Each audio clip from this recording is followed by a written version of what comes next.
Budgeting with your paychecks and saving for an emergency fund is one of the smartest moves you can make right now, especially as everyday expenses continue to rise and unexpected bills seem to appear out of nowhere.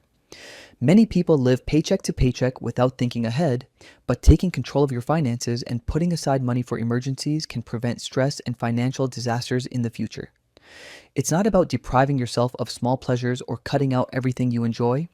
It's about being intentional with your spending, prioritizing necessities, and ensuring that when something unexpected happens, you have the funds to handle it without going into debt or relying on high interest credit cards. Emergency funds provide a cushion for things like medical bills, car repairs, or sudden job loss, and even small contributions each month can grow significantly over time thanks to compound interest. The act of budgeting itself also teaches discipline, accountability, and a better understanding of where your money is going. By creating a plan for your paycheck, you can allocate funds for bills, savings, investments, and even leisure, all while keeping your financial health in check. People often underestimate the power of preparation, but those who practice consistent budgeting and maintain an emergency fund are far less likely to panic when life throws curveballs, and they can make better decisions without the pressure of financial stress clouding their judgment. It's also a lesson in patience and delayed gratification, understanding that small sacrifices now can lead to larger security and freedom later. Whether you're new to budgeting or trying to improve your current plan, focusing on an emergency fund is a tangible, positive step toward long-term financial stability and peace of mind. Check out some of these videos. Am I the only one that does not turn on their heater or AC? Because tell me why I'm on my local city's page and somebody posted their electrical bill and it's above $200. $200. I cannot imagine paying $200 for electricity. I will not pay $200 for electricity. I don't. I do have solar, but we also have an electric car that we charge at home, and we don't pay more than $60. And by the way, half of those $60, their fees. Maybe not half, maybe like 1/3, a little bit more than 1/3. They're actually fees. Am I crazy for doing that? Like, am I crazy? Like, I'm not gonna waste money on that. I will not. I rather save it for like trips. I rather save it for clothes. I rather save it for other expenses. Like, I'm not going to be paying when I could put on a sweater or I can take or put less clothes. You know what I mean? Like, I will not. $152 saved, $49,858 to go. Hi, my name is Sarah. I'm a 26-year-old registered nurse and single mom, and I'm trying to save $50,000 in 2 years so I can buy a home and move me and my daughter out of my parents' house. My monthly income is $4,838, and to hit $50,000 in 24 months, that means I need to save $2,083 per month. This will be my first savings update out of 24. I technically started saving back in October, but I needed to build my emergency fund first. I ended up saving $2,500 for that, and it ended up pushing my real start of saving my $50K goal back by about a month. And just to be clear, my emergency fund is going to be completely separate from this challenge. For month 1, I currently have $152 saved for our future home. Since I have such a big goal, I needed a vessel. I need something to track it in. I used a savings tracker that I made myself. I made this savings tracker because I needed something simple and visual to keep me motivated. This is what I'll be using for every monthly update. If you want to start saving with me, I have this available in my Stand store. So at the first of every month, I'll be giving you guys an update so we know where I'm at in the process. Honestly, saying $152 next to my $50,000 goal seems so tiny and daunting, but I'm not going to let it discourage me. I'm just going to keep my head down and keep grinding. We all deserve financial peace and security, and I believe we're more than capable of creating it. I will see you guys next month, the month 2. I saw a girl on here in her early 20s ask, so how much money do you guys actually have in your emergency fund? And as somebody who graduated with an emergency fund of over $10,000, here's exactly what I did to get that emergency fund, and here's how I budgeted, right? So at any part in my college experience, I had a job, whether it be an internship, whether it was a barista, whether it be content creating, brand ambassador for something, social media manager for a church. I had some type of income coming in, right? So whenever I got money, a direct deposit from my job, I would immediately put it into a high yield savings account, which I had with Capital One, and I just put it there. Like, let's say $100. If my check was $500, I'm going to put $100 in, regardless of what's happening, right? Then I'll use the extra money for groceries or any bills I have to pay or anything that's coming up, like I need to buy a book or something, right? Or an event was coming up and I needed to buy something. Cool. Every single time, I was really, really passionate about budgeting. I had a budgeting template throughout college. I made sure to put money in there. I made sure to put money in my Roth IRA. I made sure to put money in my brokerage.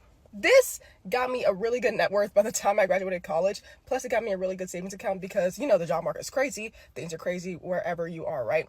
So I used all that money I was budgeting and all that money I was saving to make sure that I have a good peace of mind and I can walk away at any type of inconvenience or any type of really uncomfortable situation whenever it comes to money.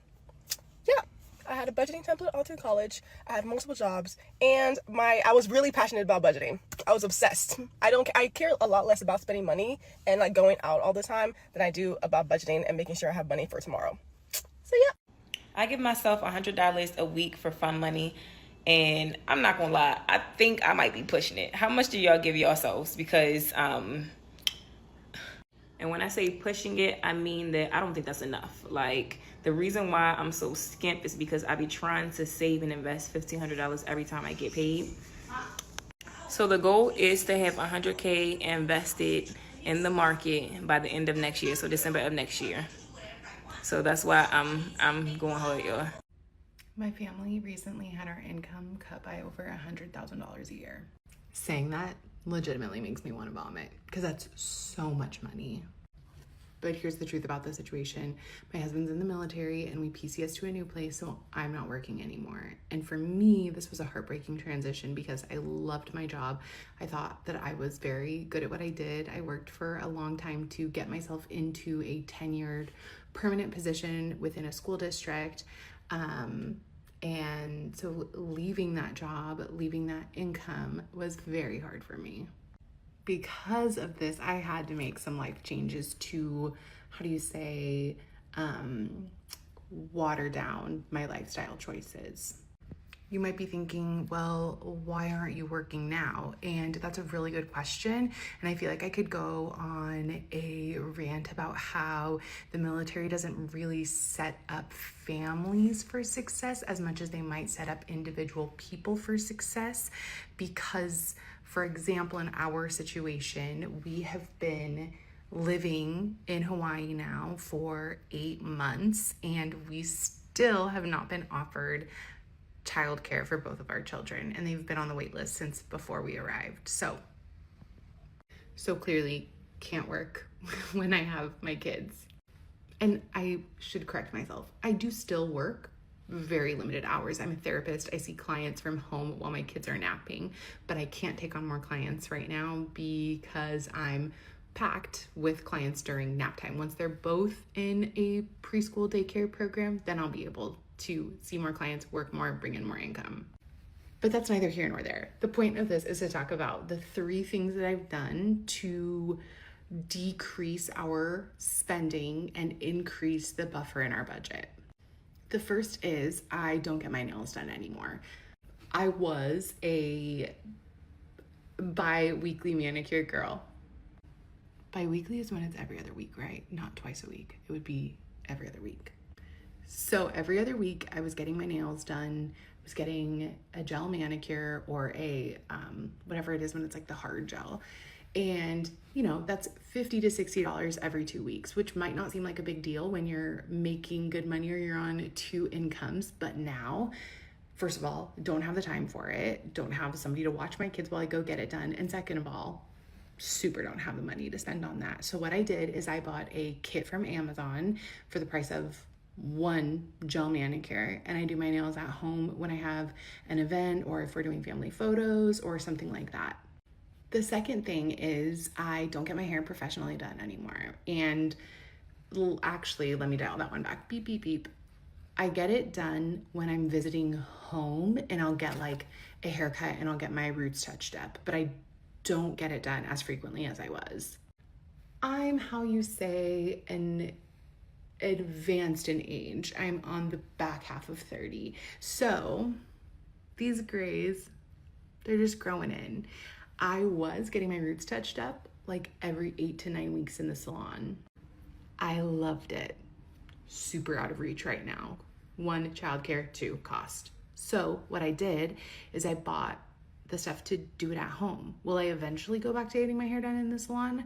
I mean, I would love to, but I don't think that that's financially wise for us right now, and it's really not attainable with 2 kids in tow.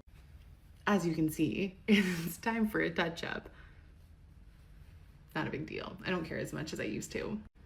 The third thing is I don't get coffee as frequently when I'm out. And I know that that seems like a silly thing, but I was such an everyday coffee girl, especially when I was working. I would get a coffee on the way to work or in between meetings, or like if I was visiting different school sites, I would stop and grab a coffee on the way. And like, that's a fun ritual. I really love it. It's also just very expensive.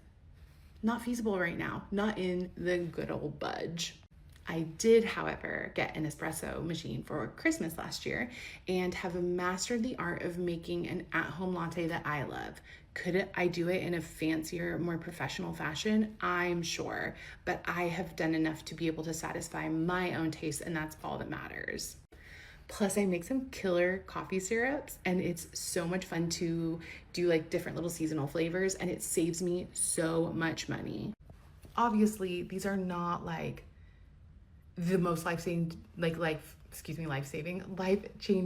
saving things that you can do. There's people out there doing way crazier things, and good for them, and maybe I will get there, but these 3 changes have saved our family hundreds of dollars a month, and it like doesn't feel like so much of a pinch to me. It totally feels okay. But I'm committed this next year to really dialing in our budget as we really are entering the first full year of being on a significantly limited income. I feel like I'm gonna treat it like a game almost. And so you can expect to see like more budget vibes, more budgeting vibes, because we've got to get our stuff locked in if we are going to be on a more limited income for longer.